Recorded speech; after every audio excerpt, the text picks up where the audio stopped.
শ্ৰীমন্ত শংকৰদেৱ কলাক্ষেত্ৰত প্ৰত্যেক মাহৰ শেষৰটো দেওবাৰে কি হয় আপুনি নিশ্চয় জানিবলৈ ইচ্ছুক। বলক তেনেহ'লে ভিডিঅ'টো আৰম্ভ কৰোঁ। এইটো হৈছে টিকট দিয়া ঘৰ। মই কিন্তু আজি টিকট নাকাটোঁ। কিয় নাকাটোঁ সেইটোও জনাই আছোঁ। কলাক্ষেত্ৰৰ এই মেইন গেটখনেদি মই সোমাই যাম ভিতৰলৈ। নমস্কাৰ। আজি 30 জুলাই দেওবাৰ।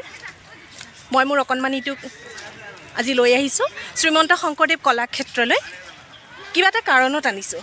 কি কাৰণত আনিছোঁ আপোনালোকে জানিব, ভিডিঅ'টো চাব।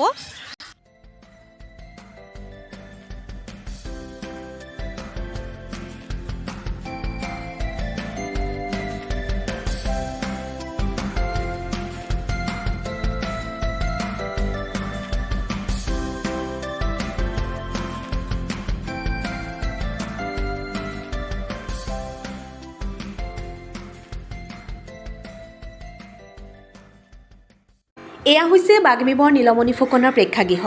ইয়াতেই অনুষ্ঠিত হয় প্ৰত্যেক মাহৰ শেষৰ দেওবাৰে মৌমেল। এই মৌমেল শিশুৰ পৰা চেমনীয়াসকলৰ ভিতৰত চিত্ৰাংকন প্ৰতিযোগিতা, কবিতা, গীত, নৃত্যৰ লগতে নানান প্ৰতিযোগিতা অনুষ্ঠিত কৰা হয়। আৰু এটা কথা, এই মৌমেলত কোনো ভৰ্তি মাচুল নালাগে। আনকি মই যে টিকট কাটি সোমোৱা নাছিলোঁ সেইটোও আপোনালোকে কৰিব নালাগে। এগৰাকী শিশুৰ লগত এজন অভিভাৱকক বিনা প্ৰৱেশ পত্ৰৰ দ্বাৰা এই মৌমেললৈ আহিবলৈ দিয়া হয়। আৰু এটা কথা, চিত্ৰাংকন প্ৰতিযোগিতাৰ বাবে কলাক্ষেত্ৰ কৰ্তৃপক্ষৰ ফালৰ পৰা আৰ্ট পেপাৰ যোগান ধৰা হয়। মাত্ৰ ৰংখিনি লগত লৈ আহিব। আমাৰ দৰে কিয়ানছৰ চিত্ৰাংকন প্ৰতিযোগিতা অংশগ্ৰহণ কৰাৰ বয়স হোৱাই নাই। তাৰ হৈছে মাত্ৰ 3.5 বছৰ। কিন্তু তাৰ আগ্ৰহ দেখি আম আৰু আপেল এটা আঁকি তাকেই ৰং কৰিবলৈ বহাই দিলে। সিও একেবাৰে প্ৰতিযোগীৰ দৰে বহি ল'লে।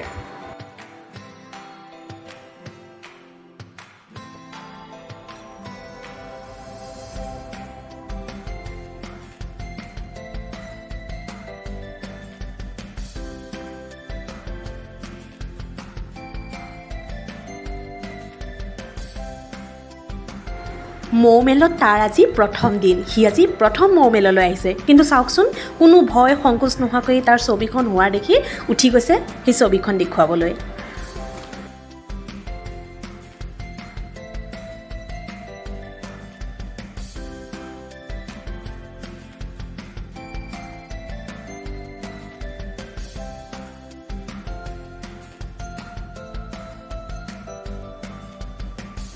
চিত্ৰাংকন প্ৰতিযোগিতাৰ পিছতে যিসকল শিশু প্ৰথমবাৰৰ বাবে মৌমেললৈ আহে তেওঁলোকৰ সৈতে চিনাকি পৰ্ব আৰম্ভ হয়।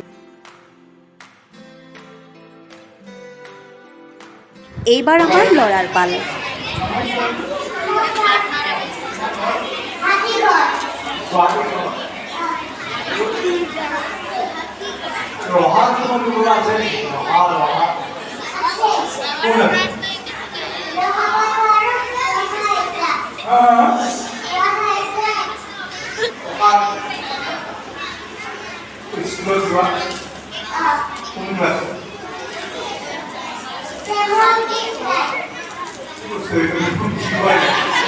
ঠিক আছে, হ'ব পঢ়া শুনা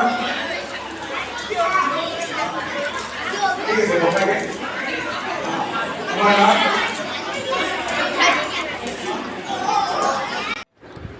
বহুকেইটা অনুষ্ঠানৰ পিছত মৌমেল শেষ হ'ল আৰু তাক লৈ গ'লোঁ ভূপেন ককা অৰ্থাৎ ভূপেন হাজৰিকাৰ সংগ্ৰহালয়টো দেখুৱাবলৈ। তাত যিহেতু ভিডিঅ' কৰাৰ অনুমতি নিদিয়ে, সেয়ে আপোনালোকক বাহিৰৰ পৰাই দেখুৱালোঁ।